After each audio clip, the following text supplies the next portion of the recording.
Fantastic. You know what? I'm burning all computer wires and all. It's got to be the computer. It's just got to be. How old's that laptop? It's got to be older. I mean, if it's My laptop's 10 old. oh, that's not. But it's a Mac. It's a Mac. Your right? laptop is MacBook Air. Yeah. Oh, mine is a Frank. Nice. Yeah, Frank, a good Frank. All right, so let me ask you guys something. Have you guys ever gone on a cleaning jag? I don't even know what that is. I knew you wouldn't know that. I knew you wouldn't know that. Okay. What the fuck? I knew. See, I'm so well spoken. It's okay to admit you don't know something. No, but I'm so well spoken that it makes you guys look kind of unintelligent. So I'm You just sorry. learned something the other day, and you're trying to make us look stupid. No. It's probably something. It's a term that's like a British term, right? I have no idea, but here, this is we like he calls the bathroom the loo. The loo. Yeah. no, Or the Gap. Isn't a train out there I call it the Gap? shit house. I like shit house. No, when you go on a cleaning jag, you kind of go crazy and you just start like cleaning and organizing. Like you just do a couple of days where you're just like, Oh yeah. you know, yeah. We've all done that. yeah. sure. When you have your manic stage. Well, you know, Or the in-laws are coming over. Well, you know, it's no, I don't even care about that. It's usually not planned. You just start small, and then you just can't stop. So And it just goes So extreme. you are a cleaning jag. No, I knew. See, I knew. It's so simple. No, it's not like a jag off. It's like a cleaning jag. It's like when you just do something. When you have like a cleaning jag, it's just something you do. You can't stop. Okay. You don't stop yourself. But I'm in that mode now. I did. You ready for this? And I'm very proud of myself. Basement, the whole workshop area, garage. I'm throwing shit away. I mean, Oh, is that why I'm getting these Bears posters? yeah. I'm gifting and throwing away everything. It's awesome. Do you guys, Teddy? I feel like you're not a cleaning guy. I'm not really a cleaning guy. I'm kind of a minimalist to begin with, so I don't have a lot to throw away. I'm a donator. I donate stuff. You know, I just go to like the local, you know, like a what do you call it? Salvation Army. Salvation Army Yeah. or a village outlet or something, and just leave stuff. We do there. that too. Yeah, Yeah. we're like that too. Yeah, I we love don't. We doing don't. We don't have a lot of stuff. Leave bowling balls and golf clubs and odd spots. Bowling balls. No, Ted rolls them down the street. Somebody will find it. you know how many bowling balls I've given away because Ted just keeps giving me bowling balls? You know, mine split. Have you ever had one break? Yes. My bowling ball split in half. Yeah. I kept it in the basement in the furnace room Mm-hmm. in the bag, and I took it out and it was fucking cracked in half. Okay. Oh, I thought you Really? were throwing it down the lane and it No. cracked in half. It's cracked in I've seen half. that happen. That was pretty funny. And somebody told me that if you have it in the car and you bring it inside, it goes from the hot and the cold. It could just Well, I heard if it freezes, like I've left my bowling equipment in the car when it's like, you know, almost like zero. So I've thrown it when it's frozen and it starts sweating when it starts defrosting. And I was worried that it was going to crack when it was going down the lane, but it never did. But I've seen that happen to somebody. They threw it and it just kind of fell apart. So Mark, do you need me to come over and throw that away for you? I will do that. I'm No, I'm man, like I threw it manic away, now. man. I don't know what to do. I'm lost. I'm throwing stuff away that I need. Is this related to? Is this related to the new job? You know what? It might be. It might be. Out Yeah. with the old, in with the new. Oh, it could very Oh, well I thought be. this was like your New Year's resolution. Are you just- done with your? Are you done with the other job? done with the other job. Done. So, Wow. how did you quit? Very bad. Not yet. He's like, not yet. I haven't told him yet. You're No. still milking him. No. I got on Monday. They offered me the new job, and then I went right in there. You know, I sent a little email. You marched in there. No. I sent an email. I was gonna do it over No, the it's a video. text mess. It's very Yeah. passive He aggressive. texted. Very No, passive aggressive. I just want to be done with it. I hated every part of it. Did you say, "Dear sir or madam, please accept my tender"? No, they made resignation me. effective No, immediately"? so they made me write a resignation letter. They wanted me to write. It was the worst. in your blood, in your own blood. And so my boss says, she goes, oh, it doesn't have to be detailed. I'm like, detailed? I quit. I quit. Yeah. Thanks for everything. I quit. I need to go back to teaching. I'm lost But sitting you at said my it house. went. You said it went bad. Well, no, I mean, it didn't go bad. It didn't go bad. But the problem was they were like, my boss is just like, can you just give me an update to everything you were working on? And I wasn't doing anything. I feel bad. Well, no, I don't. But you know what? I didn't know what I was supposed to be doing. I didn't. You should have told You're him. like you're like Costanza. It's downtown, George. It's downtown, dude. And by the way, I'm wearing that shirt you told me never to wear. No, but it was pretty ugly because I didn't do anything. I just kind of lost my will. You know, to live. you would have been drawing on the resources anyway, so you actually did them a favor Yeah. by culling the herd and absolutely, yeah. culling yourself out of that. I was the guy. I was the guy that absolutely didn't belong, and not just because I was the guy, but yeah, it was just I did not belong in that place. They were just they had a completely different mindset. You were a square peg in a round hole. No, dude, I was like a rock. I'm actually Yeah. worried now about our Why? youth. That I'm going back to teaching? No, that you're leaving the other ones that. Trying to help people. Yeah. The ones that you're trying to keep off of drugs and alcohol. But I didn't see. That's the problem. I worked there for 4 months. I didn't do anything. I didn't talk to any kids. I didn't do anything. I was just doing paperwork. Oh. Yeah. In preparation for talking to kids. So they're better off. Yeah. They're better in off. Preparation. This guy didn't do anything, man. In preparation for talking to kids for 3 weeks, and then I wasn't going to talk to kids again for like 4 months. It just wasn't. I don't know, man. Wait, it just wasn't my thing. Wait, I think I have part of your training manual here. Stop. Don't. Stop. Don't. Don't. Matt coined a phrase. No. Just say no. No. Just say no. They don't know that phrase. No. So I wore the first day of work. I wore my "Just Do It" shirt. Yeah, and That's I feel sending mixed that's messages. not good, yeah, I think I sent a terrible mixed message. But I'm happy. On Friday, I'm starting again. And we be a real live teacher. You start on a Friday? Yeah, isn't that weird? The superintendent is like, when can That you start? gives them the weekend to think about whether they want you back on Monday. Well, no, he says when can you start? And I started doing, well, I don't really want to go from one job to another, but then I thought, I haven't really done anything at other job, so it's not like I'm missing anything. Yeah. And the guy goes, how about Friday? And I'm like, yeah, Friday is great. And then I don't work Fridays. I'm sorry. Well, here's this. This is beautiful, right? I'm going to Miami in 2 weeks for Super Bowl weekend. Already taking time off. Yeah. Huh? So I'm like, yeah, man. I go the Friday and the Monday surrounding Super Bowl. I'm not going to be here. I'm going to be in Miami. Is it in Miami this year? No, thank God. Where is because of what's the first thing he says? Oh, is the Super Bowl in Miami? I'm like, no. And then here's the story I made up. This is it, really fast. My sister's getting married. Nice. No, you didn't. Yes, I did. My father's gay. Dude, that's crazy. I couldn't think of anything. So you're going to start the relationship with a lie. So now you have to follow up with that. He's going to say, hey, how was the wedding? You're going to be like, great. It was awesome. And then in a year from now, they're going to be like, hey, Matt, your sister got married in Miami. And you're going to be like, my sister didn't get fucking married in Miami. You're like, this is going to be a lifelong life for you starting your job. I don't know. I was caught off guard. Because he accused me. Sister's Because the getting first married. thing he said was, is this Super Bowl's in Miami? I said, no, it's in Arizona. That I know for sure. He goes, mm-hmm. And I'm just like, I go, I can show you my ticket. And then I'm like, I'm going to Miami because my sister's getting married. Yeah. Nice. Yep.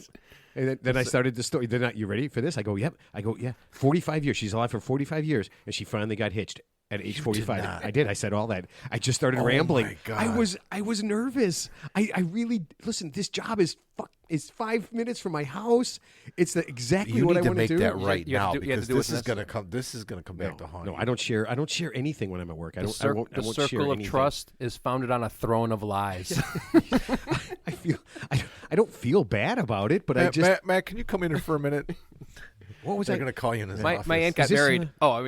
we were just going through your My- family my tree. sister- Your sister and, was just in here. Yeah, she's never got there. Listen, I'll just make sure that I never, ever talk about my sister. I know. Yeah. Okay. Matt, we checked the local registry in the courts in Miami-Dade we wanna County, get and your unfortunately, we don't see No, your sister's name. They're going to say, "Oh no, it was my other sister." Yeah. It's my other sister.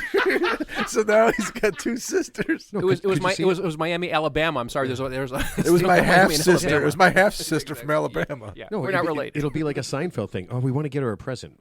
Can you give her? We all pitched in. We have $1,000. We want to get her. Where's she registered? I'll be like, at And then now you got to start a fake GoFundMe, Howard Street Inn. Lane Bryant. He's going to say Lane Bryant. He's going to get a check a for fake GoFundMe page, and yeah, it just gets worse and worse. Yes. Oh man, I didn't even think that was a thing until you see. You guys suck, man. Well, you were put on the spot. I'm gonna start my first day and be like, oh man, you guys It's just heard gonna about the grow, flood. like I said. When they put you on the spot, just always do the thing you're supposed to do: fake a seizure, No, you get know taken what? away by an ambulance. No, you know what I'm gonna do? I'm gonna say my sister went to San Francisco. She got caught up in all the rain, the floods, and unfortunately, she's gone. No. Or you could say, my brother-in-law lives down there. I went down there because they were renewing their vows. Oh, right. But I don't remember the stuff I might have added too much detail to make it sound like Okay, that. all right. Yeah, We gotta stop talking about this. Yeah. This Oh is man, bad. this would be great if the first thing they do is they find this podcast and it's like, oh, okay, so Mr. Liar, okay. You didn't give him your real last name, did you? No, of course not. I gave him Ted's last name. And I'm Mr. Nobody, so Yeah. everyone's gonna look at me. I actually used nobody. Ted Sniffleotopus. Noah Body. Ted Lickalotopus. There you go. All right, so let's get this thing started because we got a lot of stuff to do today. So many weird things are going on in the world. Oh, man. Yeah. All right. Hey, everybody. My name is Matt, and this is the Real Three Idiots podcast. With me, as always, is a man who takes terrible videos with his crappy flip phone, Mark. Yeah, those videos. Your videos sucked. No. That was a video of my son playing basketball. I know. But it was a video of a video. But it's like a superlative film quality. Of a video. No, I was recording. I was playing it back on my laptop and recorded it on my phone. And the original recording, you're right, was shitty. There's two different recordings. There's a kid up in the stands doing it, and then there's a legit recording. I used the one from the stands. Should I talk to that kid about drugs and alcohol? I mean, is that something that needs to be said? He's one of your students. Okay. And a man who I'm pretty sure doesn't own a winter coat. Teddy. You know what? I'm not here against my will, as far as most people know, but I am being heavily coerced. What is that? Do you own a winter coat? You've said that before, and I'm getting nervous because I think it might be true. I do, but I haven't seen it in years. So I've never seen you wear a winter coat. Yeah, you wear that. That's the coat you're wearing right now. Yeah. Is the coat that's the heaviest thing. I'm the same way as you. I don't really. Yeah. I have a winter coat, but I don't wear it. It's like bulky, right? You get in the car. You just We're like kids. Teenagers are like that. Just run out of the house. Teens do not wear. They wear sweatshirts. Just run out of the house with whatever you got on and whatever it is. Screaming at your mom. I don't need a coat, Mom. You're a bitch. Why you control me? Just like that. Oh, that's some serious issues there. I didn't say that. No. Okay. I mean, yeah. Good. All right. So, we're going to start off with something. It's a little on the depressing side, but this weekend, a really important guy in the world of radio, Chicago radio, died.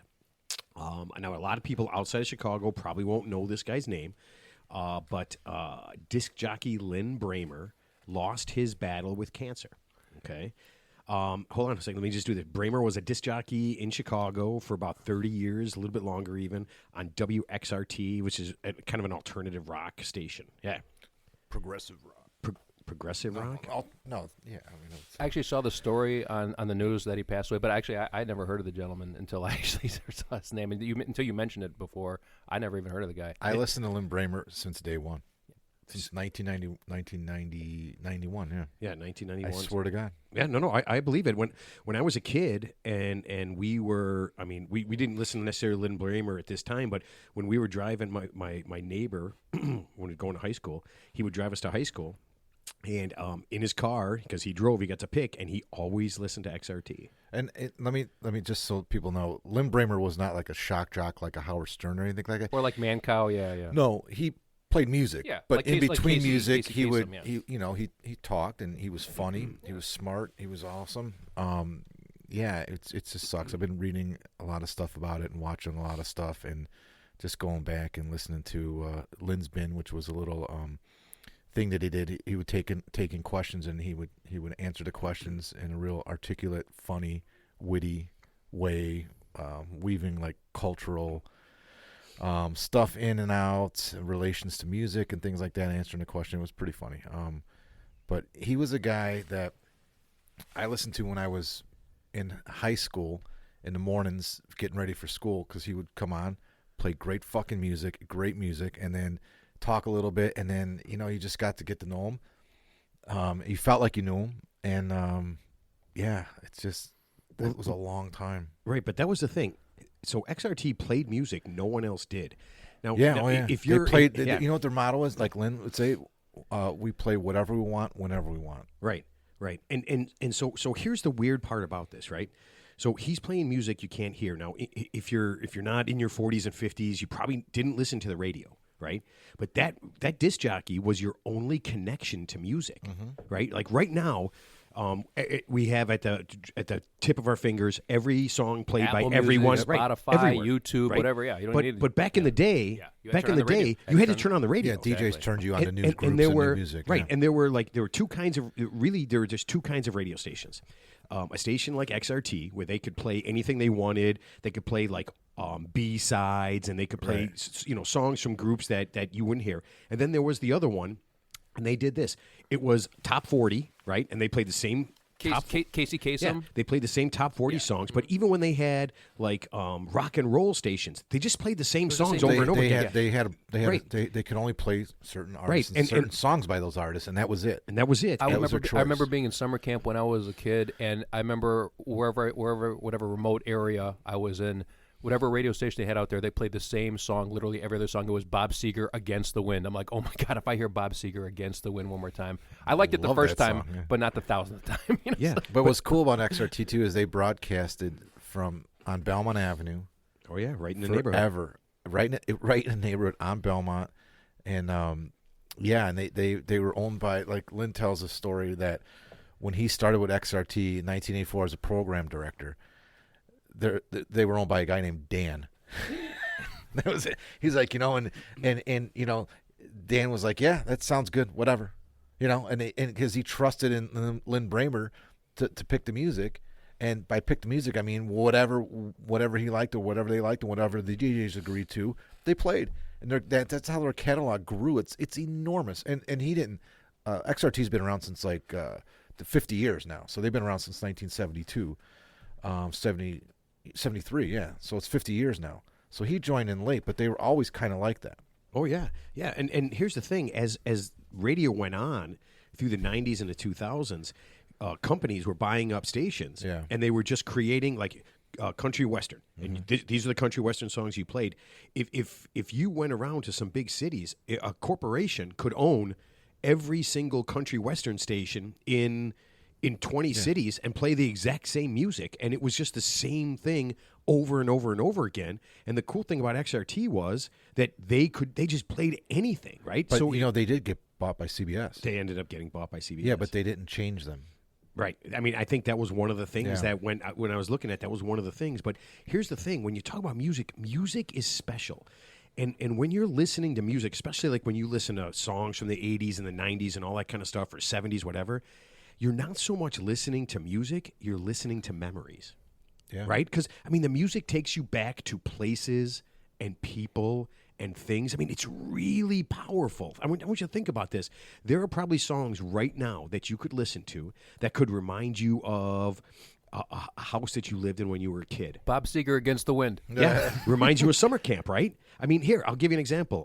And when my sister hears this, she's going to laugh, but Three Dog Night, Joy to the World. Mm-hmm. Okay. Chuck Negron. Yeah, I had that 45. If you don't know what a 45 is, it's just a single record. Okay, just a little single. It had 2 songs on each side. Mm-hmm.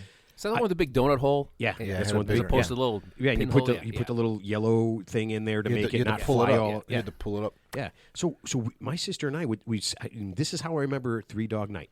Number one, it absolutely reminds me of my Aunt Linda, who turned me on to that song. It was her favorite song, and it became my favorite song. But when I think of that song, I think of sitting in my room in a summer day, the windows open, my sister and I. Let's hear it. Open it up. Joy to the world. Man. Jeremiah was a bullfrog. That's what I want to do. Was a good friend of mine. But it just reminds me of a summer day. I'm like, I don't know, 8, 10 years old. My sister's 7 years old. Got the door locked, got a sock. You're ready to rock and roll. Oh, shithead. No. Where are you going? No, we're just listening to the song, enjoying the song. I mean, it takes you back to a place. I mean, there's got to be right now, there's probably a song that you associate with meeting your wife. Right, Mark? I mean, is there a song that you kind of think about that takes you back to that thing, right? No, but I always joke about that. That you guys... I always say that's our wedding song. We didn't really have a wedding song, but I love that's a great joke. No. Oh, that's sad. Okay, well, I was really hoping you were going to say yes. She's not big into music like I am, but we have like other things like places and movies. Yeah, okay, but we're not talking about places. I know, no, music. No, but what I'm the saying music for me. What you're saying is you're absolutely right. It brings you back to a time and a moment that you know that. What am I trying to say here? You know, you hear a song for the first time, you love the song, you never forget where you heard it, and you always go back to that place and time. That's what you're saying. Yeah. And, to get back on Lin Brehmer, he was great at introducing Chicago listeners to new bands. Like, they're one of the first stations to ever play Cheap Trick. I love Cheap They're Trick. one of the I played first- golf with Cheap Trick, by the way. Thank Did you. you really? Yes, I did. Yeah. They're one Yes, of I the did. first, they're a band from Rockford. They're one of the first stations to play Smashing Pumpkins, Wilco or Uncle Tupelo, Poi Dog Pondering, like bands that became really famous that started in Chicago that played on XRT, but no other radio station until they got popular, Well, yeah, because if it's not popular, like you sent me that interview with Lin Brehmer, and Yeah. I love this one. He was one of the first people to have U2 on. Yeah. Right? Well, So- that's when he was in New York, in Albany, yeah. Yeah, so when he was in New York, they had on U2, and they would just started, okay? And they're like, hey, could you cover these guys? Bono was 19 years old. Yeah. Before he turned into a major dick and a what do you call it? What? He became. We're We're going went down nuts. negative town No, now. I'm We're saying trying he- to- he- come on, no, Ted. but he Ted went just took a left no, down but he negative went crazy, town but on he a went on a crazy. red light. No, but what the deal was is that they said, like, hey, man, we got this band. Can you talk to these guys? And he's just like, yeah, okay, fine. And he listened to the music, and he's like, I really like the music. And he goes, I think they can be big. And so he had him on the show, and he goes, hey, ladies and gentlemen, I'd like to introduce you to Bono. Boner. Bono. And Bono says, literally, and he's 19 years old, and he goes, it's Bono, like mono. Yeah. And then he tells a story that he's 24, he's interviewing Bono, and he's asking idiot 24-year-old questions, and he says at this point Bono is unbelievably articulate, just saying all these fantastical things, and just being this person that you knew he was going to be. Someone who's an advocate. He had a voice, and he was whether you're like Ted and you hate him or No, I don't hate him. I'm just saying. I think later he just became a little bit more. He became like more self-important than he really was. I think he became a little bit of a prima donna. I mean, just as way when they were super successful. Right. But I think, think, by the way, he's nothing like that. He's not. I mean, He's still very grounded. Okay. Yeah, I mean, he had something he wanted to say, right? Yeah, he they're was Irish. It's a political statement because Yeah. they're Irish. I don't know if it's like the Protestants versus the Catholics out Right. there. I don't know what's going on with a lot of songs with the There's IRA. there's a lot of fighting with the too. IRA. Orange and yeah. green. Yeah, exactly. I don't think they do. I don't think they do. Sunday, Bloody Sunday. Yeah, So but it was an interesting concept that he was talking about. Sure. Where they're in there, and it was just kind of an interesting thing. And it's a shame when someone who kind of guides you through. And again, that DJ, and I don't want to get on this too much, and we'll get off it, but the DJ was your guide to music. Yep.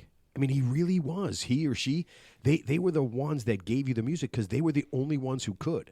I mean, they had the access. They had the access to that music, and, Good and, point, if, and if they made it so that you could only hear these 25 songs, that's cool. But when they opened it up so that you could hear all these things, and I'm a big music guy, and while I didn't listen to XRT a lot, I was more, like when I heard rap for the first time, when I heard Run DMC and Grandmaster Flash and the Furious Five. I mean, that changed my life.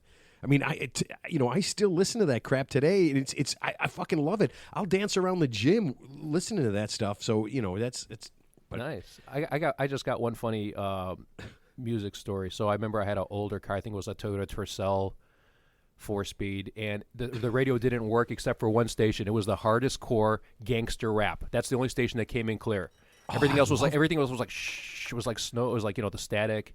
But that one station, I think it was like an AM station. But it couldn't be. It had to be a FM station. But it was loud and clear. But it was the most hardcore gangster rap. So of course I listened to it because Well, come on. I mean, if you weren't, I mean, in my world and my friends, if you weren't listening to Eazy-E and NWA, I mean, you there wasn't even music. I mean, I know a lot of my friends like rock and roll guys and everything, and they still listen to that, and I do. But yeah, I mean, if you ask me, I'll take a little Eazy-E any day of the week, man. Yeah. With the windows down, with the windows down and the system up, man. I love that. He shit. gone, right? That's Eminem. That's Eminem. Yeah. No, he's way gone. Yeah. He got to AIDS, man. He got the HIV. Yeah, he got the HIV, baby. Yeah. Okay, before we get off the subject real quick, my only DJ story I have, I met Eddie and Jobo Oh my goodness. at a strip bar. No, not a strip bar. It was like a nightclub. It was years ago. They were doing some promo there, and I remember they were just slightly discourteous. Yeah, I mean they were very articulate because they get the DJ voice. They were very well spoken. But yeah, they were. Hey man, who's this jackalope coming up on us? Exactly. Hey man, buzz off. That's the cocaine talking. That's the cocaine talking. Eddie and Jobo just fucking with Teddy right now. Oh yeah. Yeah. Half past the hour, 7:45. Yeah, no, 6:10. All right. no one has so much energy. all the noises.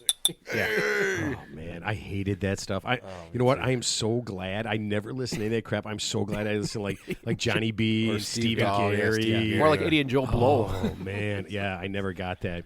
You know somebody I love before we get off, and I'll do Murphy in the Morning on Q1. Oh, Murphy in the Morning was great. Love Murphy in the Morning. He was yeah. There's Eric and Kathy. With Little Johnny, Animal Stories, right? Oh, no, that's Larry Lujak. That was Larry Lujak. That's right. Oh my Lujak, God. yeah, Larry Lujak was great too. Dude, that's when I was really young though. That was the Yeah, 70s. That was so. Yeah, much Murphy fun. in the Morning was cool though. He was crazy. The straight jacket. Yeah, yeah. the ambulance, Murphy's ambulance. Yeah. Oh, that was so much fun. Okay, so we're not going on the way back trip anymore. Teddy, you need to do Ted's tips. Are you ready? Well, I am now since we've been talking about other stuff for the last 45 minutes now. No, just kidding. I didn't even remember. Did you ever? Oh, you did introduce Ted. I know it's been so long. We were talking about something. I said the asshole over there. Yeah, by the way, you never asked me what my favorite music was. Well, forget it now. That ship is sailed. Right?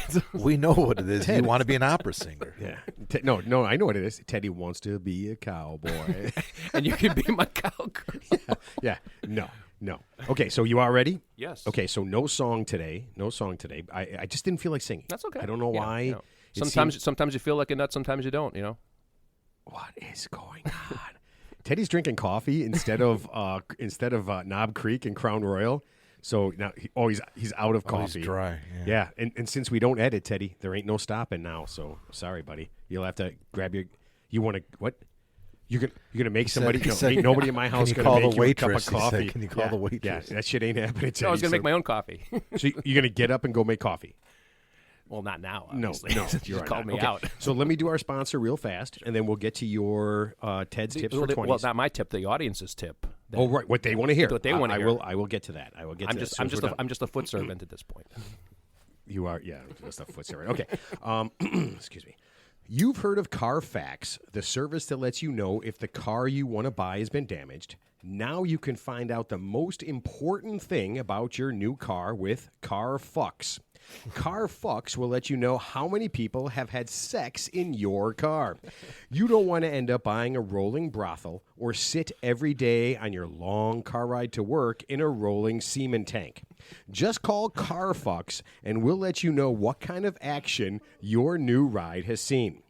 This service should not be confused with Carfuck, the company that can tell you how many people have actually had sex with your car.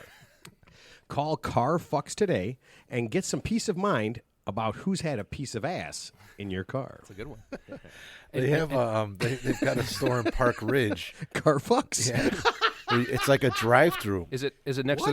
It's an inspection center. You drive through. And they blacklight your car? They blacklight your car. Yeah. Oh man. Yeah, they're right over by the train tracks next to Harp And Fiddle. it's across the street from the Zero Fucks store that where they just don't give a shit about your feelings. You know? No, you know what I feel? I feel like if somebody blacklighted my car, just because I'm constantly masturbating, that my steering wheel and my gear shift would be covered in it. But yeah, and they'd be able to see your posters. Matt's got those blacklight posters in his car. So just real quick on that topic, it actually reminded me of a story. So I guess Geico was sued by a woman. So a man had sex with a woman in his car. It was his car, and so he was having sex with his girlfriend. She caught a venereal disease, and then she ended up suing Geico, his auto insurance company, saying that because she was injured in his car, it should be covered. And actually, like a jury awarded her $5 million. No way. That's but bullshit. then the appeals court reversed the decision. But yeah, because she said it was an injury, but it wasn't like a car crash. Yeah. So, but that was interesting how they interpreted that. an injury. Yes. Yeah. Injury of the I got heart. to tell you something. I'm looking at Ted's forehead. Man, your scar is healing good. Thank you. It's like Is Harry Potter? It's Are like you putting like vitamin E stuff on it? I got like a silicone spray. Okay. Yeah, and then I use saliva. Oh, that's not good. Oh God, I don't want to know that. Okay, so Teddy, your tip. I don't remember. I think it was Kenny from Montana. Was that? I think there's Kenny from Montana. Okay. Sent us a thing, and here's Thank what you, he. Kenny. I know it wasn't Hannah from Montana. No, Hannah. Oh God. And here's what he wants to know. He wants to know what should he do or where should he go on his first Valentine's Day date. So he said it's coming up, his first Valentine's date, and he wants to know what he should do for his first Valentine's. So what is your tip, Teddy? Well, Kenny, thanks for reaching out. And, I actually thought about this in a little more detail, and I was going to suggest a location, but that would have been too, simplistic. So, because, for example, our worldwide audience, they might not know what Outback Steakhouse is or Red Lobster our friends around the world, perhaps. Oh yeah. Let me. What? Zimbabwe, Brazil, Germany, Zimbabwe, Germany, and there's another Mozambique. Was that Mozambique that are new countries? So yeah. So I'm pretty sure Zimbabwe does not have an outback. So I can't talk about local places to go. But actually, the tip is actually this: it's not about where to go. Don't worry about the location or a gift exchange on your first Valentine's date. Focus on the sex. Again. So I'm going to go in a little detail here. So 1 year, Kenny, signifies, in my humble opinion, a potential serious burgeoning relationship that could potentially lead to marriage and something that's going to last you the rest of your life, or it could be a dumpster fire if you guess wrong. If you guess wrong. So here's what you're going to look for, Kenny. It doesn't matter what the activity is on your first Valentine's date. Here's what you're looking for. You want to look for, and this applies to men and women too, look for if your partner is grateful or ungrateful at the end of that whatever you do on that first date, because that's going to be a clue to the future. So it goes back to a tip that I've yet to discuss, but I will in the future. Do you know what you're looking at? Do you know what you're looking at? And what that means is that in school, for example, they tell you when you're going to have a test, right? Hey, everybody, we're going to have a test on Friday. Get ready, blah, blah, blah. Or we're going to have a quiz. But in real life, they don't announce it. It just, it's everything's a pop quiz. It just comes. It's right there.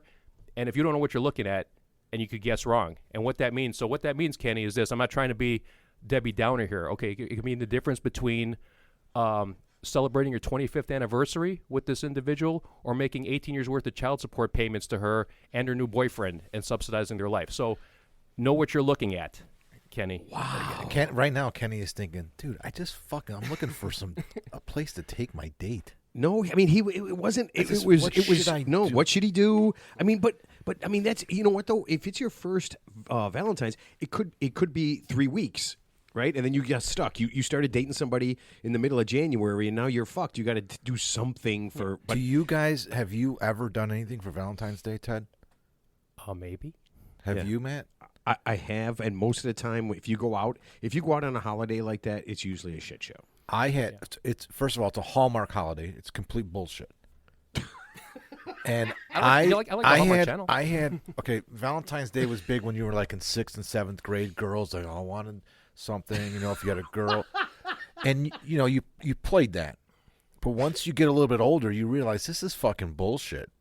So once you hit 13, Valentine's Day is bullshit. Right around the time I hit 15, 16, sophomore high school, I was dating this girl.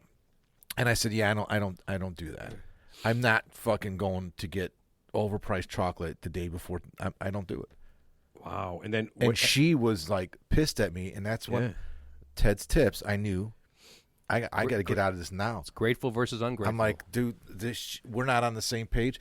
Yeah. So I never ever. I had one girl as an adult that I dated in college. She was into it. I had to get her something. And I did. And I went to this florist. I'll never forget this. I went to this florist. I had to work on Valentine's Day. She was at my apartment. I'm driving home from work. I had to stop and get some fucking flowers. I go in there. 1 rose in this florist. And you know where this florist is. They're not, I think they're still there. They're by Golf Mill. 1 rose. Right. $40. Yeah, because you're a dickhead who waited until Valentine's Day to buy something. You're lucky he didn't make you blow him. Yeah, I didn't get it. I didn't buy it. So Kenny, listen up. Kenny in Montana. It's not about the amenities. It's about the company you keep. Oh my God. And by the way, in my opinion, flowers are for funerals. So that's just my personal opinion. That's the most time. That's the only time I've seen the most flowers is in a graveyard or at a funeral or a wake. Just get something else. Don't get the flowers. Wow. You know what though? Right. I mean, I will say that it's more for dating than for It's a Hallmark holiday. It's bullshit. Yeah. Okay. Mark, we get all right. So we get this. So your wife's gonna be home crying every she's with me 100%. I mean, we're soulmates, man. She's with me. She's like, yeah, it's bullshit. We're not going out to dinner on Valentine's Day. I don't. She's out with her friends bad-mouthing you right now, right? No, this dickhead isn't gonna get me anything. Here's my line. I'll tell you my line. I don't need some fucking card company to tell me when to buy you flowers or when to take you to dinner. I buy her flowers all the time, and I take her to dinner all the time. As a matter of fact, I don't take her to dinner. We go to dinner together. So I don't need an excuse. Valentine's Day is like an excuse where somebody who doesn't do anything with their significant other all year long, now here's a day where, okay, let's go out. That does, you know what? Okay. But let's let's assume that everybody's not on the same wavelength as you and your wife. Unfortunately, you're right. And you're just getting to know that person. So I'm just saying. So we're always looking for clues about what their true behaviors are. No, I'm not trying to shit on your tip. No, not at all. But I'm just saying that when you're getting to know somebody, like 1 year could be a potential deal breaker in terms of I could be with this person for the next 5 or 10 years, and it could be great, or it could be a nightmare that sidetracks my life, and and I'm living in a 1-bedroom at the YMCA with pizza boxes piled up and watching reruns. Hey, now it's not so bad. Yeah, pizza. Ted, I love pizza, and I love boxes. You know many. That's true. There's also you know many different toppings there are for pizza. So listen. I know, Matt, you got some stuff you want to talk about. Go ahead. But I saw this article, and I had I can bring it up. I don't know if you guys heard about this. So here's the headline. The lights have been on at a Massachusetts school for over a year because no one could turn them off. I saw that. Did you see this? It's an elementary school that was built like 10 years ago, and they built it. It's like a green school, and everything is like technology forward. So the lighting system is set by a software. Okay. So the lights go on at a certain time. So the software basically operates the entire lighting system. Well, COVID and the supply chain command, the software is now dated and it can't get updated. So there's over 7,000 lights that have not been turned on in almost 2 years. That's not been turned off in almost 2 years. So the lights are on, but nobody's home, is what you're saying. They're there, but even when they're not there, so it's costing the taxpayers a small fortune. Can't they just unplug it? That's the thing. Is there like a big 20-volt plug that you plug in there? And Ted, that's what I said. Plug it this article gets into detail. They've been trying to figure it out for fucking almost 2 years. There's nothing they could do. Cut the red wire. Just cut the red wire. It's a software issue. It's all. It's not. The teachers have to literally unplug, take light bulbs out. Okay, so you can't unscrew the light bulbs. Okay. Yeah, but it's not like our basement. They have to. It's crazy. Yeah, if you can't, if you're trying to show a video or trying to show something on a monitor or something, you can't turn the lights off, right? It's crazy. I think it's about time for a suspicious fire and an insurance claim. What do you think? Well, here, and I'll tell you something funny. At the school I worked at for 20 some odd years, they built an addition, right? And they went ahead and they wired everything up for technology, all the internet. They wired it all up, or allegedly they wired it all up. And they never used any of the stuff, right? No one ever checked it. Chicago. Chicago. No one ever checked it, right? So it came time. They're like, hey, Matt, we need to get computers in every classroom, and you're the guy. I'm like, yeah, I'm the guy, man. I'll do it. And I went through, and I'm plugging in all this stuff, and nothing works. Not one single outlet works, right? And I'm doing all this stuff, and I'm just like, I go, you know what? I'm not like a wiring genius or anything. I go, but nothing in this. You're the guy. Yeah. I go, there's a 2-story building. There's 30 rooms. Nothing works in any of them. So I said, listen. I know a guy. Did you start sweating profusely? No. I'm not in charge. I said, I know a guy who works on wiring and stuff. I said, I'm going to bring him in. I'll buy him lunch. It's all good. And I'm going to take him up to the wire room and everything, the computer room, and we're going to take a look at it. It turns out that they took it, they put it into the wall. They just took these wires and stuffed them into the wall, and he unscrewed some stuff and was connected to nothing. Yeah, since they knew. No, listen, they knew that no one would ever check it. So instead of spending, man hours, the hundreds or tens of thousands of dollars. That guy's, you have to be an approved. You know what hard it is to become a vendor for CPS? Oh yeah. The school can't just call anybody. It has to be off the list, right. And it takes a process to get on that list, right? Because it's guaranteed money. They pay union wages. And you want to hear the funniest part? Bribes or kickbacks. This is serious business. Right. Oh yeah, there's tons. Well, it used to be. Here's the funniest part. So I tell my boss, I said, listen, here it is, and we walk up and we do it, right? And so he sends a strongly worded email to the people. He's like, because our new thing is it's like less than a year old. I started literally, they just built it, and I started a few months later, and we're checking it out, and he sends it, and then here's what they did. They fined our school because I brought in a guy to look at it, and he literally unscrewed this to do it, and they literally threatened my boss's job. They literally threatened his job because he let an unauthorized person vendor, do this. Yeah. Not the fact that we found out that this was fucked up. Well, that's called dysfunctional, obviously. They didn't see the forest for the trees on that one. So, whoever made that decision, that's the person who should be fired for, obviously, poor management and oversight. At no point did anybody, as far as I know, at no point did anybody lose any money, have to pay back any money. Probably still doing business. It's some hardcore gaslighting there, blaming the person who found the problem. And it was, I'm going to tell you, it was 20, 30 G's worth of dough to have people come in and redo all of that. And that's just low voltage wiring for internet and just for internet connectivity. Yeah. To, is that crazy? It's okay. The taxpayers will pay for it. Don't worry about it. Oh man, it was one of those things where I was outraged, and then I just stopped caring. Man, I was like, yeah, okay. You know what? And the only thing I could think of is, man, I wish I would have done this. I wish I would have just saved that money. Yeah, could be worse. At least you guys could turn the lights off. This school. So we got two stories: the lights that can't be turned off, and the lights that can't be turned on. I like that. It's funny, and as taxpayers are flipping the bill for this, the lights not being turned off. But. Here, you know what? I'll amp this up. So my boss, that principal, and the principal before him, both embezzled from the school hundreds of thousands of dollars. Of course. Yeah. They both embezzled. So this is the funniest story ever. So before I got hired, there was a woman. It was, they're gone. They're long gone. Okay. Long gone. But there's a woman who's a principal. Yeah. She literally stole $200,000. Okay, roughly about $250. Slot machines aren't free. So are you ready for this? Then she was at an end. She retired. Then my new boss came. He did the same thing. He had a gambling problem. Nice guy, gambling problem. Baccarat tables aren't free. He stole somewhere around $80,000. Okay, and it was all cash money. So it wasn't as bad. Schools have a lot of cash. A lot of petty cash. Now you ready? Yeah. So the woman who had stole $250, she got let go, and they just kind of like moved on and let go. Yeah. A few years later, she comes to collect her pension. Okay. Oh. And they say they still. No. They say, oh yeah, absolutely. Yeah, you can start collecting after the first $250,000, and we get all our money back. Good. You ready? She filed a lawsuit to get all of her money. She said that she deserved all of it, and she didn't have to pay anything back. Well, she has a lot of chutzpah, and I'll give her that.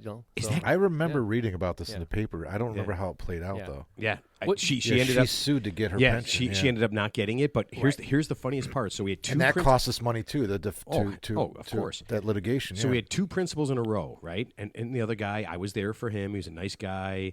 I mean, I was a little pissed when he got fired. Like the day before he got fired, he comes up to me, he goes, Matt, he goes, hold this. No. Listen, this is what he says, and this is what really hold this for me, out. Matt. I'll be back tomorrow.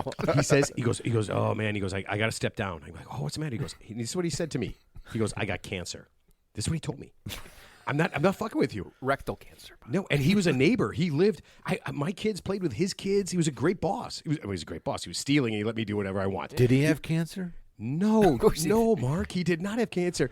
So I come in the next day. I felt sorry for him. Of course he didn't have cancer. I hate cancer. I come in the next day. There's news cameras everywhere, ABC, NBC, everywhere. And I walk in and I go, oh my God! I go, are they here because Bob has cancer? No, listen, I don't know any better. You big one dummy. One of the teachers, she closes the door and she goes, that motherfucker stole money. He ain't even dying. I hope he does die. That was, and it was just like, and this is all, I just learned this in like 10 seconds. I'm like, what are you talking about? Yeah. She goes, he stole fucking money. He wasn't dying of cancer. This is such a big I'm in his thing. office It's a crying. huge thing. I'm in his office crying with him.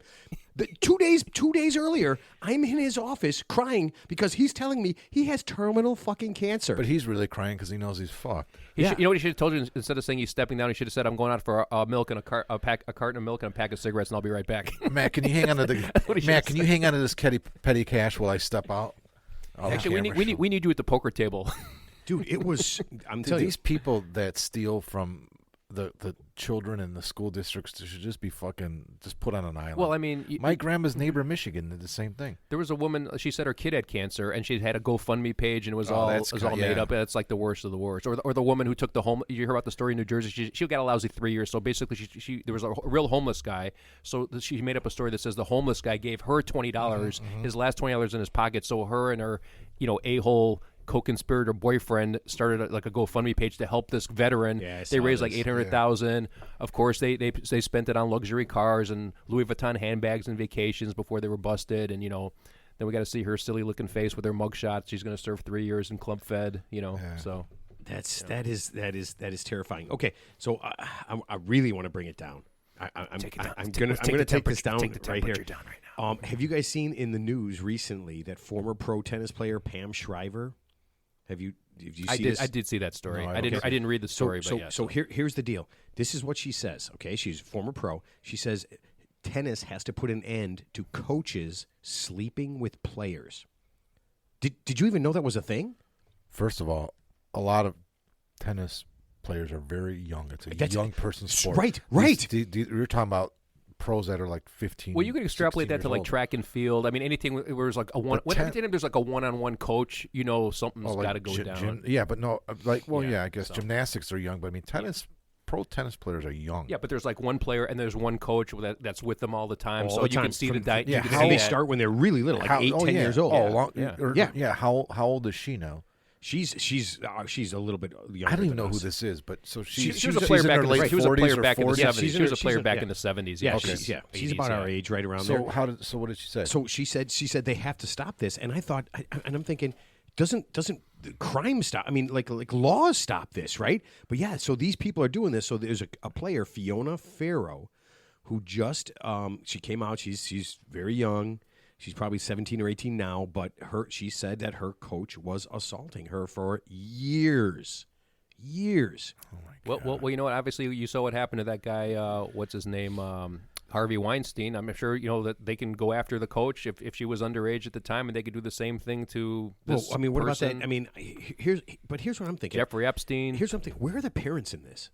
Where are you that's- just leaving that's the your first thing that comes to my daughter? Are you mind, that into your daughter possibly being a professional tennis player that you would leave her with some asshole, and then your daughter feels so uncomfortable because of there has to be, right? You don't see any red flags? I don't. Right, yeah. right. Your daughter feels so uncomfortable about talking about this that she won't even tell you that this guy is fucking with her? That seems really weird to me, man. I mean, that seems like a parent thing, not a kid thing. I mean, so she's blown the whistle on something that's been going on for a long time. for a long fucking But it's time. funny, like, why do we need Pam Shriver to tell us that? Like, not one like potential victim like came forward in Who all else these has years. come- So we has- needed Pam Shriver, who's like been long retired from the game. I remember her name, but Right. she's been out of tennis for like 40 years. Right. Why is she ringing the bell now? But I'm saying no actual player who's was allegedly assaulted, like if they were underage, came forward to this day. Is Is it it that close of a fraternity? So I think well, this girl just came out. This Fiona girl just came out. But I think I think a lot of it is I think it's pressure from the parents. And I mean, do you want to stand up? I mean, listen, do you want to stand up as a kid in front of all the people in the whole world and take the abuse of and saying, hey, this guy did this, and then have, of course, what's the first thing the guy's going to say? I didn't do it. She's a fucking liar. And then you have to go through all that bullshit. That's the way it works. Right. That's why nobody comes forward. Right. But yeah. Right. That's, I mean, what does John McEnroe? What does Johnny Mac say about all this? I want to hear his opinion. I did not hear anything about that. But here's another thing. So this is weird. Helena Dokic, okay, she's a tennis player, young tennis player. She's a little bit older actually. She actually said her old man used to beat her. Actually physically beat her. Hit her, pulled her hair, spit in her face, punched her, kicked her. That was what he did. And it was, are you ready for this? Right in front of other people. Like on the tennis court. I coached basketball, and it was our 7th grade team. Actually, they were 6th graders. We were playing up in the 7th grade. There was a dad that went ape shit on his son. And it was the most disgusting thing I've ever seen in my life. Our team was really good, and we were playing up a level, so no one was going to ever beat us. And we never ran the score up, but we played the game. They lost bad. After the game, in the hallway, it was the last game of the night, so it was their team and our team, and we're leaving. This guy was horrible on the court yelling. I had to call the director in to come in and tell this guy to sit the fuck down and stop because he was being abusive from the bench, and the referees had enough of it, so the referees were going to call the game. So they made him go sit in the stands, and the other coach after the game, in front of all the parents and everybody, he was in the hallway motherfucking his son. He's like, you're a piece of shit. You're an embarrassment to me. You're embarrassing. All you do is play your video games at home. You can't do this. He was screaming. And the other parents were right there. And he was doing it. He was talking to the team. And he turned to his son and started doing, like, he didn't even know where he was. He was out of his mind. And he's telling him, you're all about Fortnite. That's all you do. You're fucking Fortnite. You're a piece of shit. He's like, I'm embarrassed that you're my son. I'm not kidding you. No, listen, I honestly 100% believe it. So I'm coming out, and my team's coming out, and we come into this, and I put everybody back inside. I go, this is crazy. I'm like, I call Kenny. I'm like, get out here. Someone's got to get out here. And I wrote a letter. I'm like, this is nuts. Was it a strongly worded letter? Yeah. Yeah, it was strongly worded. Yeah, it was. No, but listen, parents. Well, we see this all the time at Little League baseball games, soccer matches. There's always that parent that just goes a little bit too far. They assault the referees or the coaches. Hey, I got and it. They have to get arrested. Dude, I got it when I was umpiring Little League. Like I was like 16. Well, you know, I umpired when I was 12. Why don't you just make the right call? Yeah. And we want to come out there and say something to you. Dude, I'm telling you, man, this guy. Be a better umpire, man. Wait, how many fingers am I holding up? No, it's 4. Yeah, no, this guy was shit stew drunk, and he's screaming at me. And here's the weird part. So I'm 16. Buttermaker. This kid's like 12, right? And finally, a couple of dads, it's because back in the day, a couple of dads just fucking take him away. And a 12-year-old kid comes to me when I'm 16, and he says, I'm sorry. Dude. Because it was his dad? Yeah, because it was his dad. Yeah, that's sad. And I'm telling you right now, that is, I was too much of a piece of shit to really appreciate it, but right now, I couldn't even imagine a 10-year-old, 12-year-old having to apologize to a fucking kid about his piece of shit dad, who's clearly, this guy was real, and he was very specific. He was very specific. I wasn't sure about all the things he wanted to do. Yeah, I'm pretty sure I like girls, but when I was done, I wasn't 100% sure I didn't like boys because he was very specific about what I was. Okay. Yeah, he was very, very specific. Well, at least he gave you a roadmap to where you might end up. So you should thank him for that. Assuming he's not dead or in jail by now. Yeah. Okay. So we can't go. I can't go 2 weeks without doing this. But guys, George Santos has not taken any of our advice. He's still around. My prediction. Right. But I heard he's a drag. I heard he's a drag queen who proposed. You said he would be gone in 7 days. 7 days. Wait. Now I heard. So I did read an article that said not only is he still around. So I heard he was like dressing like a woman. Then he said he dressed up as a woman just for fun. But then he said he's a drag queen who allegedly proposed to his underage male boyfriend. It just keeps getting worse. Listen, it keeps getting worse. And none of that got worse. None of that is a thing, right? Because here's the focus I want to get on. If you've noticed, no one is jumping out, right, and like saying that he should go, right? You don't really hear a lot of that. They did today. McCarthy just said yesterday because he's being accused of breaking some laws. Okay, so he said if he's found guilty of breaking the law, I did read that. He will be removed from. We'll see him removed from Congress. But that, right. Yeah. But I'm going to tell you why no one is jumping on the let's get rid of George Santos. Because the Republicans need a majority. No. Here's why, Teddy. Because a whole bunch of people have decided that they're going to fact check everybody in Congress. Oh. Yeah, and now they are shitting in their pants for all the lies that they have told. Yeah, so there's a whole bunch of people who are like, we're going through everybody in Congress, and we're going to check all the things that they say, and they are absolutely shitting in their pants right now. Okay, as a preemptive move, just in case that investigation gets to this basement here. Okay, I'm sorry, I didn't go to Harvard Law School. Okay, I went to Harvard, but I was working in the cafeteria. Right. Okay, I'm sorry. It's okay. I'm sorry, I said, but I did go to Harvard. I'm not sure where you're going with this. I went to Harvard twice. Because you're not a liar like him, Ted. Yeah, but you know not at all. Here's what's funny. Ted does but dress you're like right. You're right. There's probably a lot of congressmen and yeah. congresswomen that have lied or cheated on their resumes to some point or said something and it's not true and they're going to fact check them. But I guarantee you that this guy is the Mount Rushmore of all of them. There's nobody that's going to come close to the shit he's got. You can lie, but I think he's so over the top lying about everything that even they can't look the other way. It goes on and on. His mom dying and being in the tower, or dying in it, or being in the tower, and it's nuts. It goes way. John Lovitz was on Jimmy Fallon. Or Jimmy Kimmel. No, Jimmy Fallon. They're both the same person. What's the difference? They're the same entity. You got me mixed up. They're the same entity. Who Dude, cares? it was the funniest shit. John Lovitz is still around, man. He's getting it done. He was on the show. He played George Santos. He plays that compulsive liar guy, right? Yeah. But he did a George Santos. So he dressed up like George Santos, got on the thing, and just started like going at it. It was fucking hilarious. You know what they're calling him, the talented Mr. Ripley. That's the movie with Matt Damon where he lied about everything to like ingratiate himself with. The one I was thinking was The Distinguished Gentleman with Eddie Murphy, when he gets in by somebody else's name and he's ready to scam. He just gets into Congress. Yeah, it was a great, right. great movie. But yeah, that's the one where he's like he's getting in to scam everybody. But then he's a con man with a heart of gold. Yeah. Well, you know what? If I'm George Santos' attorney, here's what I say, folks. If you're not cheating, you're not trying. So it's just that simple. I rest my case. That's a terrible. You know who said that? George Hellis. You know who said that? John F. Kennedy. No, Joe Kennedy. Joe Kennedy. Joe Kennedy said the that. matriarch of the Kennedy family said, if you ain't cheating, you ain't trying. He took that from George Hellis in the 20s. Okay. Did he really? Yeah. Well, the George Bears. Hellis said that. Well, the Bears do need to steal some signals so they can win a couple of games. Now that they got the number one draft pick. That shit. Got the garbage can up. All right, so we got to do this, right? We got to talk about this 6-year-old that shot his teacher, right? Right now we know more. We know a lot. A month more. ago we didn't know a lot. We didn't know anything, but here's the weird part. So I'm going to start with stuff that we learned last week. His parents gave a statement, okay, and his parents mentioned that they said my son has an acute disability, which clearly at some he's violent and stupid. Right, that's his acute disability. But here's the thing that really threw me off. Okay, they said that the kid did this right on one of the days when they weren't in school with him. That was part of his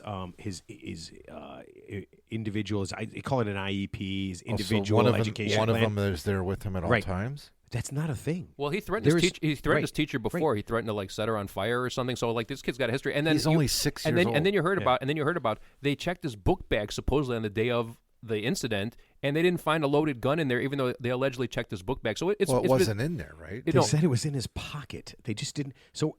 It sounds like a clusterfuck of epic proportions. But here's the thing. The parents came out and said that every day one of them goes to school with him. That's part of his IEP. And that's a lie? It's a lie. That's not a thing. I asked parents people. Don't accompany kids to school for IEPs. You're not required. There is nothing. I talk to people I work with in Chicago. I talk to a couple of people who work in other places. There is nothing anywhere ever that requires a parent to go to school with their kid every single day. So that's not really, real. That's not a real thing. So that really threw me off, man. It was just like, okay, that's not real. So I had to make a couple of phone calls, right? So it seems weird to me. Dropped a dime for the story. No. But then they said that the gun was secured. In his book bag. No, but they said they said they said they had a gun, but it's secured, and I'm thinking so secured that a 6-year-old figured it out. He went back and got it. Yeah, is that what happened? I don't know any of the story. I'm not following him because I can't. It's really bizarre. But then they said, like Teddy said, that a bunch of people said the gun, they had a gun in a backpack, and they searched the backpack, but they couldn't search the kid. Like people was like, I think the kid took the gun. Here, ready for this? He's 6. He's smarter than everybody else in the room. They said he took the gun out of his pocket, out of his bag, put it in his pocket. They said, we're going to check your backpack. And he slipped the gun into his pocket. and no one, here's what I'm thinking. You're 6 years old and you have a gun, and no one took a look at this kid and went, whoa. Dude, this holy crap. Is that an eraser in your pocket, or are you just happy to see me? I mean, what the fuck? This kid had a pistol in the pocket of his pants. You know how big a 9mm. I mean, remember when you're a 6-year-old, he's a small kid. If you got a 9mm, that thing's going to stand out like a sore thumb. You can't really hide that thing. Can't really hide that unless he's wearing like a trench coat. He was wearing shorts. None of this. And you know how heavy a loaded gun is. I mean, it will literally slide unless you have. Remember that guy Plaxico Burris, that idiot. He brought a gun into a nightclub. He had sweatpants on. He had the gun in the waistband. And it fell down and shot. He shot himself in the leg. So it was the parents' gun. Obviously, it came from his house, right? Yeah, they said which they said was secured, which also is not true because that's what you're talking about. Secured. Yeah, they had it secured. I thought you were talking about. They said school. that gun was in a place where no one, secured especially means a that 6-year-old, couldn't get. Secured would be defined by your child cannot gain access to the gun. In other words, it's in a lock. It's a gun safe. Or it has a gun lock on it. Safe. See, that's why if you're going to have a gun and you don't have a gun safe, then you have a gun lock. Yeah. Well, you know what? And all the gun people would tell you that if you put a lock on it, you can't grab it and shoot somebody that runs into your house. Well, if it's in a safe, you still have to go to the safe. So that's why they don't put them in a safe. That's why the gun is safest cocked and under your pillow. Yeah. That's the safest place that you can keep a gun. cocked and under your So pillow. here's the bottom line. Nothing's going to happen to the little bastard because he's 6. And here's what's going to happen. He's obviously a defective product, who's going to grow up and just be a better criminal. He's probably going to commit some more crimes along the way. And if he commits something before the age of 21, they'll commit him to a juvenile detention facility until he's 21. And then when he's 21, he'll get his record expunged. And then he'll be free to commit crimes as an adult, which I'm sure he will because, obviously he's just a bad seed. But Teddy, this kid threatened to burn his teacher. So you think that behavior is going to get better? No, he's not. No, it just seems really being weird. removed from society. Yeah. But I mean, I could see a 10-year-old doing that. I was threatened many times as a teacher. I was threatened burned. Yeah. But you don't do that till you're 10 or 11. 6 years old seems really so intense. you remember the kid in Malaysia? I think I talked about the story. The kid in Malaysia. He was a white kid from the States. He went to Malaysia. He was keying cars. They caught him, and they were going to cane him like 20 times. And there was a international outcry that you can't hit this poor child, and they were going to kill him. They're just going to cane him with kind of a whippy switch stick, and leave some marks. Yeah, you can't touch this little bastard because he's 6, But I mean, he's just going to be a better criminal. That, right? But Teddy, I mean, this kid's clearly there's something wrong with him. No shit. I'm just saying, serious but it's like I said, and there's not only anything wrong with him, but there's going to be no repercussions to him. So they'll put him in a medical facility. They'll talk to him, but then once they let him loose, he's just going to do something worse when he gets older. The crazy part is that's all. And I know this is going to sound bad, but you know that there are multiple kids in every school district that have behavioral issues like this child. Oh yeah. For one reason or another, and they could be as young as 6. They're in the school system. There was 2 kids in England who actually there was a 6-year-old and an 8-year-old, or like an 8 or 10-year-old that actually murdered a 2-year-old, and it's like a world famous case, and they were like the youngest murder defendants in English history at the time. That 2-year-old was a dick. Well, hang on, let me finish. So so there are kids this age in multiple school districts all over the country that probably say these things, but this fucking kid actually did what he said he was going to do. Yeah. I mean, from what I understand is that this teacher was texting for help. Like, she literally felt like this kid was going to follow through with one of his threats, and he did. No. I mean, so you've been there where kids are threatening you. At any point did you think, this kid's not going to come fucking set me on fire? There, you ready? I'll tell you a story. So it was one of my first jobs. I was in a middle school, and big kid, real trouble. He sat the entire day in class, and one of the classes was mine, with a gun in his backpack, and the cops didn't come until the end of the But you day. didn't know that. Didn't know it until afterwards. And here's the funniest part, and it's the least funniest part. The kid did not like me. He was a real troublemaker. I mean, he was a real piece of shit. How old? Eighth grade. Oh, okay. 14, So 15. 14, yeah. He sat in my class. I mean, this is way back when I first started. When I'm 30 years. I'm like 30 years old. So this is 25 years ago. Yeah, that motherfucker sat in the class, and the principal. How did you find out he had the gun? Somebody. The cops came and everything, So and then somebody alerted them that, hey, my gun's missing. They knew that he had that gun, and my principal knew. She's a terrible principal, but she knew that he had the gun, and she didn't want to do anything because they didn't want to make a big deal out of it, right? Wow, but that they was could a long have time ago. Now it's different. That was 25 years ago, man. There was no internet. There was What's that movie with Samuel L. Jackson? He was a teacher, and I think he went to like a really rough school district somewhere, wherever the movie was. No, it's and Morgan Freeman. No, it was Samuel Jackson. I remember the specific. I can't think of the name of the movie. So the kids in the class are just the worst of the worst, and I think the kid threatened his life. So he builds like a homemade crossbow and kills his kid. You're right, Samuel L. Jackson. What movie is that? I can't think of the name, but it was a feel good story. No, there's a Tom Berenger movie where he's the substitute, and he comes in. So his girlfriend got beat up by some guys in high school, some of the high school kids, and he comes in. He's an ex-marine, and he comes in as a substitute, and he just goes through and he just fucking destroys. He just kicks the shit out of everybody. Kicks shit out of them or kills everybody. Like a high school? Yeah. It was really, really All right, what's your favorite high school movie? Ted, you go first. There's so many of them, but I don't want to say Fast Times at Ridgemont High is the only one I can think of, but I wouldn't say it's my favorite. I wouldn't say it's my favorite. Yeah, but there's a few of them. I'll tell you what. Fast Times is mine all time. 3 O'clock High. Oh, when he's going to get his ass kicked at 3 o'clock? That's a great movie. And a Chicago movie, My Bodyguard. Yeah, the My Bodyguard movie, From the 1978 That's Lakeview High School. Yeah, Lakeview. Yeah. That was my first playoff That's game. when the kid he gets his own bully with the bald head to beat up. Yep. Beat up. That's a great movie. And Wildcats at Lane Tech, your alma mater. They were filming it when you were in school. No, I was in. They were filmed. That movie was in it 86. They filmed that. Yeah. So I think. Oh, you might have been. So I actually went to college with a couple of guys that were in Wildcats. Yeah, they played they for like used all Lockport. local talent, yeah. They played. So there's Woody two Harrelson guys was that in that played movie. football. Woody Harrelson in Denzel. Oh, not Denzel. You think Denzel's in every movie? But yeah, I went to high school with two guys, and here's the funny thing: My Bodyguard was filmed at Lakeview. Yeah. That was the first high school basketball playoff game I ever played. You ready for this? They in had that piece of shit small gym. this piece of shit gym. We get there. There's no fans, right? We go down to the locker room. We have to change and bring all our stuff back up with us because the game before, the last game of the regular season, somebody broke in the locker room, stole everybody's shit, and the team that played had to go home in their uniforms. Everything was stolen. All the coaches' stuff, everything. Yeah, we had no money. They had to give us money. You can't. They just redid that gym a few years ago. Otherwise, you can't even put fans in there.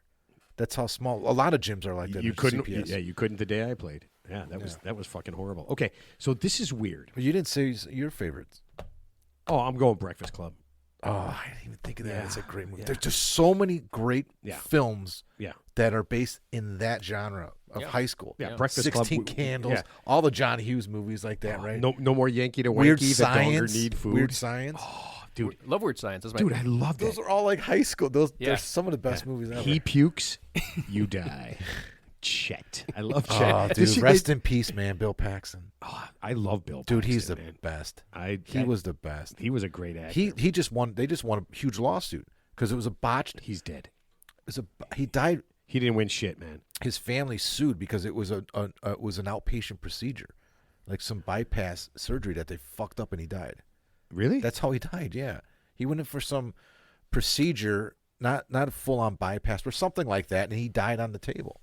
Oh man, he was. I tell you what, he was in a great movie, fireman movie. There's two firemen, and they go into the hood. Backdraft? No. They go into the hood in St. Louis to find some lost money.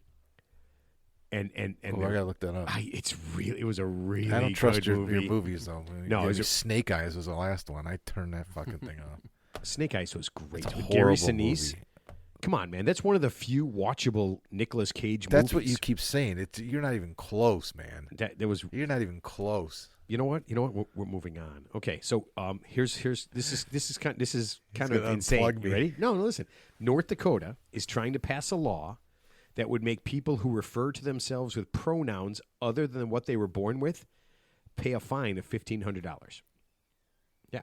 So if you're in North Dakota and you say I go by she her and I'm a obvious he him, they will fine me $1,500. A private citizen would be fined? Yes, a private citizen would be fine. How many times do you have to say it? How many times? Could you You can call anybody anything could you you want. say it once? Or you have to say it like 5 times before they find. Could you get I like don't a know. warning? Well, then where do you draw the line? Hey, jackass. Oh, that's it. Jane ass. It'd be if you're a girl, it'd be Jane ass. Yeah. No, Joaquin ass if you're Spanish. I don't know.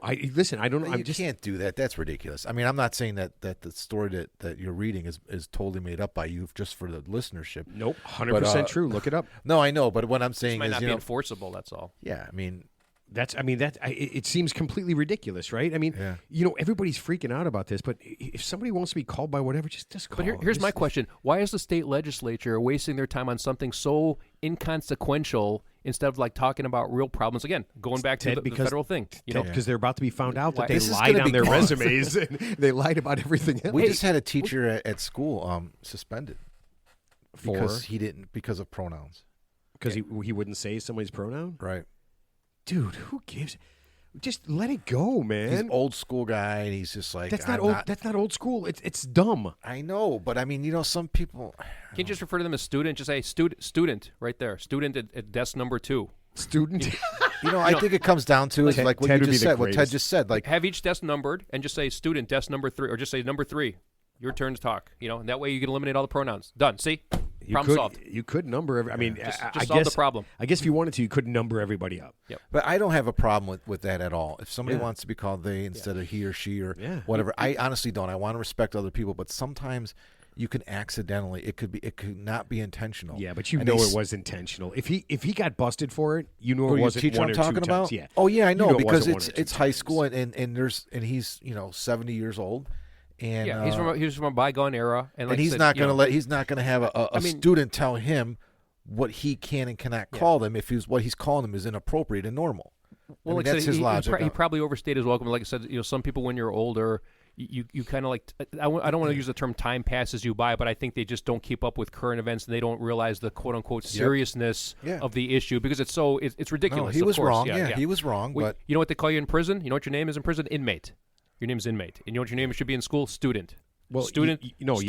Student speak. That's the funniest thing. Yeah. So that's how I know when it's time for me to wrap it up. Yeah. Is when I can't relate at all to the students that I'm dealing with. Right. Yeah.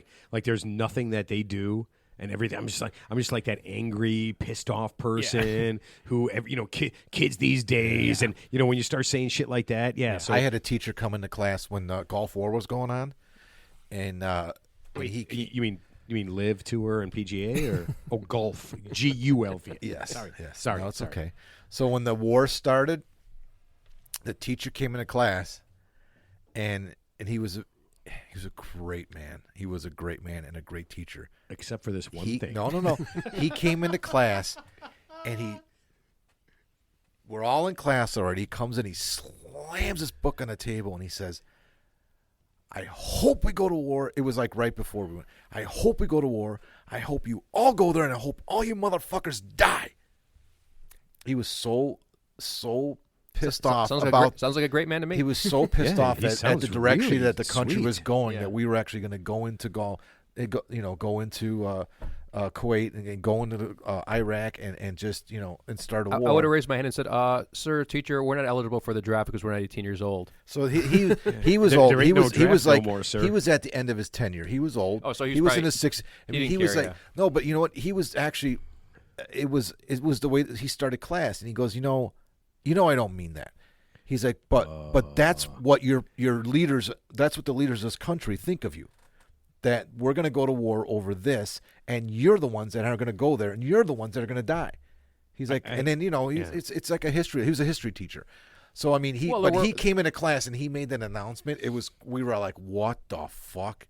And then it was There's just probably silence. a better way to say that. I mean, no, it was like it was like almost like that Poet Society, like Robin Williams. The way how you just get into it, and then. We needed to go to the Gulf War. You know why? Because there were weapons of mass destruction up until the time we found out that there actually weren't.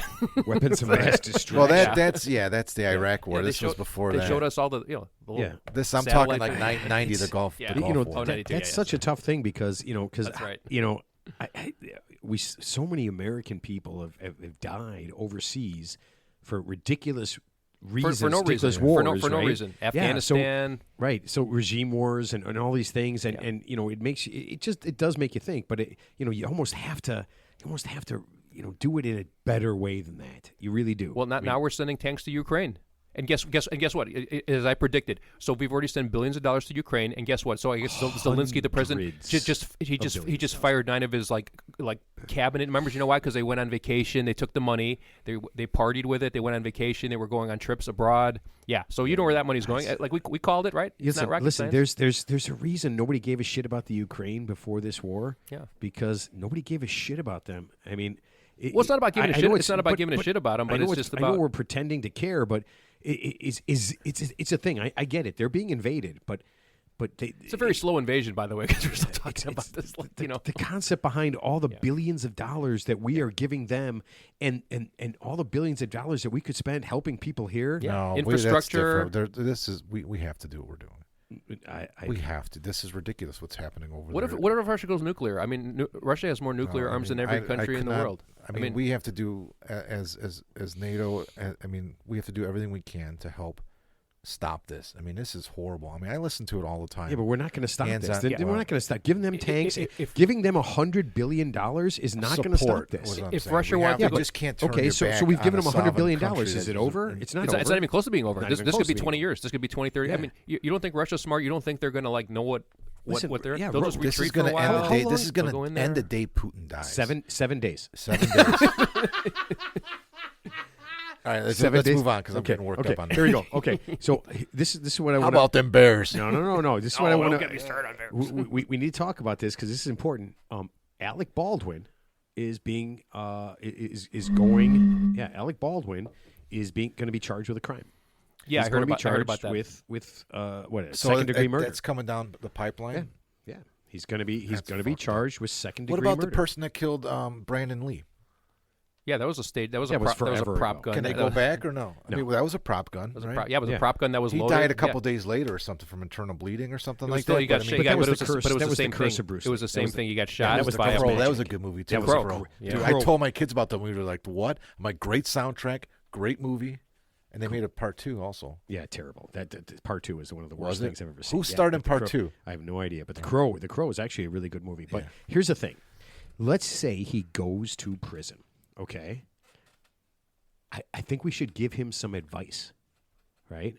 And I have Why? some- Because we've all been in prison no, before. no. But I mean, if he's going to survive in prison, he needs some advice, and I think I've got some good advice. Okay, so on his first day of prison, he finds the biggest guy in the cell block. Okay, are you guys familiar with this? What this advice is? I've seen prison movies before. Right, but you guys know how this works, right? You find the biggest guy in oh the cell yeah, block. kick his ass. No. What? You have no chance to do that. You no, refill his commissary. Isn't that what Eddie And Murphy you- and you did? bri- in, and you bribe in- him. in- And you bribe him. No, you find the biggest guy in the cell block. You have sex with him, and you become his bitch. oh, Yeah, absolutely. Yeah, there's no way Alec Baldwin's. Listen, Alec Baldwin is not going to beat the shit out of some hardcore. What if he is fucking- the biggest guy in prison? Though? No. He's got to No. fuck I himself. think he's going to get his own cell. And well, number one, he's not going to get convicted of anything. They're going to drop the charges. They say this is all political. He's not going to get convicted of he anything. can't get. I mean, I don't. It's It's not so going to happen. weird. It is. He It is. didn't. Just- I mean, it wasn't like. Just like Donald Trump's not going to prison, Joe Biden's not going to prison for having classified documents. They're gonna have investigations that aren't going to lead to anything. No one's going to get charged with a crime. Hunter Biden's not going to be convicted of anything. You know what's going to happen though? You just went down a rabbit hole here. What We're if they going to all spend. went? we're- What if they all went to we're the gonna- same? Hold on a second. Hold on a second. Wait, hold on. Trump, Biden, Hunter Biden, Alec Baldwin, all in the same prison cell. They're all And a together. Catholic priest.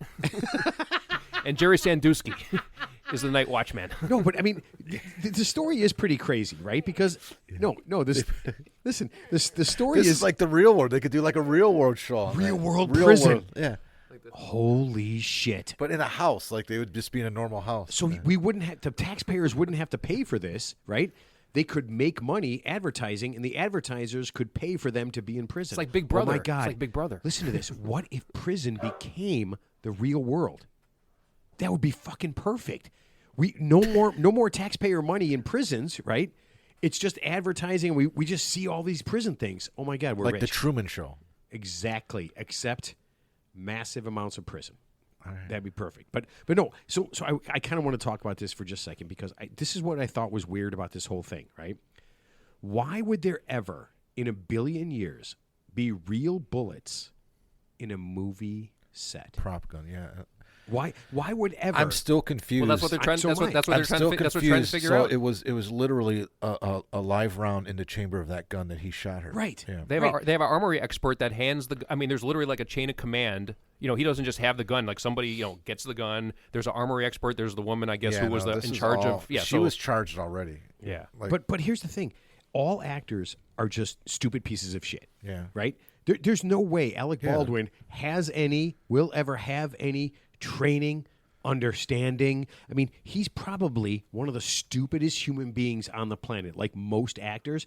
So you hand him something, well, I know and his he brother does is. something His with brother it. is for sure. Yeah, but I mean, you can't. How could you possibly hold him responsible for anything that happens in a movie? He's just a dildo who pretends to be someone else. Well, that's what actors are. They just Right. read something that's pre-planned, that's Right. All actors do that. Yeah, it's everything's predetermined, and they just some actors are better than others because they say their lines with more oomph than others. Tom yeah. Cruise. Oh, he's Tom good. Though. Cruise Yeah, can he's sell. cool. I, Oh bel- my I- God. I believe that motherfucker when he talks about it. Listen, I'm Tom like, Cruise could sell- and I know it's Tom Cruise too. And I'm like, Yeah. God damn it, I still believe him. yeah, Tom Cruise could sell me toothpaste if I didn't have any teeth.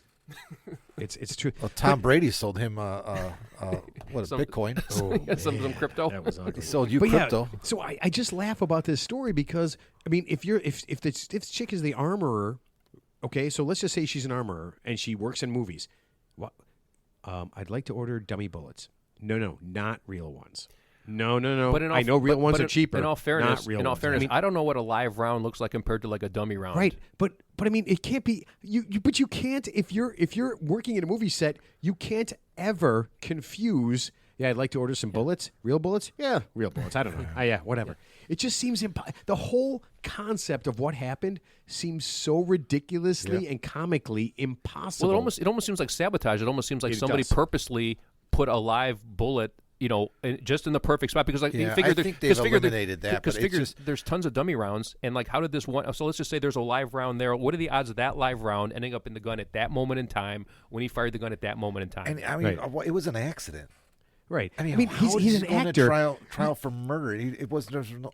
He's not going to get convicted. You can't tell me there hasn't been 1,000 actors who grab a prop gun and just start firing it all over the place. They shoot themselves in the dick. Christian Bale, Terminator. How many guns are in that movie? Terminator, Judgment Day. They do all sorts of stupid shit, right? I mean, you can't possibly think that anything. I mean, these guys probably put the guns in their mouths. I mean, there's probably a guy who takes the gun home and sticks it in his ass, and he doesn't even give a shit. I think we've gone too far.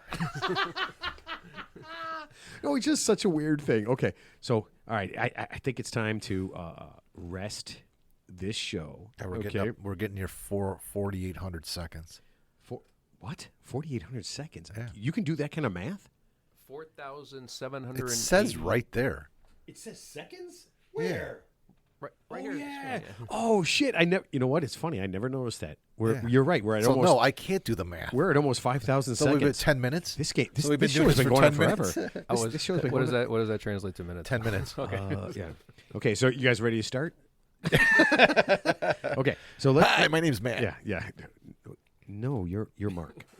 You're Mark. Wait, I'm Mark? This is starting off wrong. Okay. Or finishing. All right, so we got to end this thing. Teddy, I'm going to let you have the last word for the show this week. Screw you, Eddie and Jobo. Never liked you. I'm done. Man, okay. You know what? You're a different person when you drink coffee, Ted. You really are. I don't even know how to say it. All right, Mark, put this thing to bed. Take nothing for granted. It's great to be alive. Whoa. That seems way too deep, man. I thought you were going to say put your head on my shoulder. That's a Lin Brehmer. That's a Lin Brehmer thing. Is it really? Yeah, that's what I always used to say. Wow, man. That is fucking deep, man. Oh, it's awesome. You should hear him say it. I mean, there's a lot of recordings out there. Yeah. Wow. Yeah, that is pretty cool, man. That is pretty cool. All right. You know what? This is what I'm going to say, man. The world is such a crazy place, right? And we are putting no order to it whatsoever. We are not helping in any way whatsoever. I think we are. I think we're causing more chaos. I really believe that if there's a chaos theory, it starts with the Real Three Idiots podcast. I really do. Listen, get on our website. Mark, what is that website? www. Wow. TheReal3idiots.com. The number 3. And what's the other one? Oh, voteforted.com. Vote, VOTE, FORE. I don't know how to spell your name, Ted. TED. DIC. What? Vote for Ted, 4 as in 4. We misspelled it. Yeah. Okay. Listen, enjoy the show. Tell people about it. We've got some really cool stuff coming up the next couple of weeks. And here's what I would tell you. None of it makes any sense, but it will be a really, really good time. All right. Enjoy, and we will see you guys next week.